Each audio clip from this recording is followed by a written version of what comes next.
Top quality और consistent performance के लिए सिर्फ सिल्वर पंप्स एंड मोटर्स, नाम याद रखना। રાજકોટ એમ્સમાં મહિલા પ્રોફેસરની સતામણીથી ખળભળાટ મચી ગયો છે। પોલીસ કમિશનર બાદ મહિલાએ જિલ્લા કલેક્ટરને રજૂઆત કરી। આંતરિક ફરિયાદ સમિતિની તપાસ પર ભરોસો ન હોવાનો ઉલ્લેખ કરાયો છે। 1 વર્ષથી ફરિયાદ કરી છતાંય કાર્યવાહી ન થયાના આક્ષેપ છે। બહારની ટીમ દ્વારા તપાસ કરાવવા કલેક્ટરને રજૂઆત કરી છે। એમ્સના ડાયરેક્ટર सीडीएस कटोच पर आरोप लगाव्या छे अने आक्षेप कर्या छे। डीन संजय गुप्ता, वहीवटी अधिकारी जयदेवसिंह वाड़ा उपर पण आक्षेप करवामां आव्या छे। कार्यकारी एचओडी डॉक्टर अश्विनी अग्रवाल सामे पण आक्षेप कराया छे।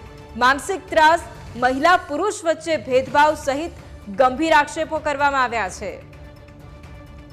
तो राजकोट एम्समां महिला प्रोफेसरनी सतामणीथी खळभळाट मची गयो छे। पोलीस कमिश्नर बाद महिलाए जिला कलेक्टरने पण रजूआत करी छे। आंतरिक फरियाद समितिनी तपास पर भरोसो न होवानो पण उल्लेख करवामां आव्यो छे। 1 वर्षथी फरियाद करी परंतु छतांय कोई ज कार्यवाही नथी करवामां आवी तेनो आक्षेप पण करवामां आव्यो छे। बहारनी टीम द्वारा तपास कराववा माटे कलेक्टरने रजूआत करी छे। आज मुद्दे संवाददाता ऋषि फोन लाइन पर छे। ऋषि, एक तरफ राजकोट एम्समां महिला प्रोफेसरनी सतामणीथी खळभळाट मची गयो छे, बीजी तरफ તેમણે વારંવાર રજૂઆત કરી છે તે પણ માહિતી અત્યારે સામે આવી રહી છે। શું આક્ષેપ છે આ મહિલા પ્રોફેસરનો અને તેમણે કેટલી વખત અત્યાર સુધી રજૂઆત કરી છે?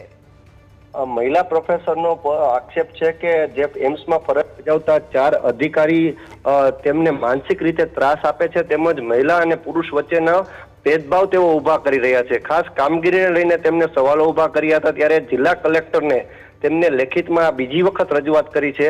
ખાસ જે એમ્સની સમિતિ જે તપાસ કરી રહી છે આ સમગ્ર મામલે તે બાબતે તેમને અરજી કરેલી છે અને કલેક્ટરશ્રીને તેમને સ્પષ્ટપણે કહ્યું છે કે આંતરિક ફરિયાદ સમિતિની તપાસ પર તેમને 1% ભરોસો નથી, એટલે કે કોઈ બહારની સમિતિ દ્વારા તપાસ કરવામાં આવે તેવી આ મહિલાએ માંગ કરી છે। સાથે ગાંધીગ્રામ પોલીસ સ્ટેશન આ સમગ્ર મામલે તપાસ હાથ ધરશે ત્યારે મહિલા પ્રોફેસરે એમ્સના ડાયરેક્ટર સીડીએચ કટોચ સાથે ડીન સંજય ગુપ્તા, વહીવટી અધિકારી જયદેવસિંહ વાડા તેમજ કાર્યકારી એચઓડી ડોક્ટર અશ્વિની અગ્રવાલ સામે આક્ષેપ લગાડ્યા છે। ખાસ માનસિક ત્રાસ અને જે ભેદભાવના આક્ષેપ છે તે સમગ્ર મામલે તપાસ અત્યારે હાલ ચાલી રહી છે, પરંતુ સ્પષ્ટપણે તેમનો એક આરોપ છે કે જે એમ્સની સમિતિ છે તેના સિવાય બહારની કોઈ સમિતિ તપાસ કરે અને આ મહિલાને ન્યાય અપાવે। બિલકુલ, આભાર ઋષિ તમામ જાણકારી માટે।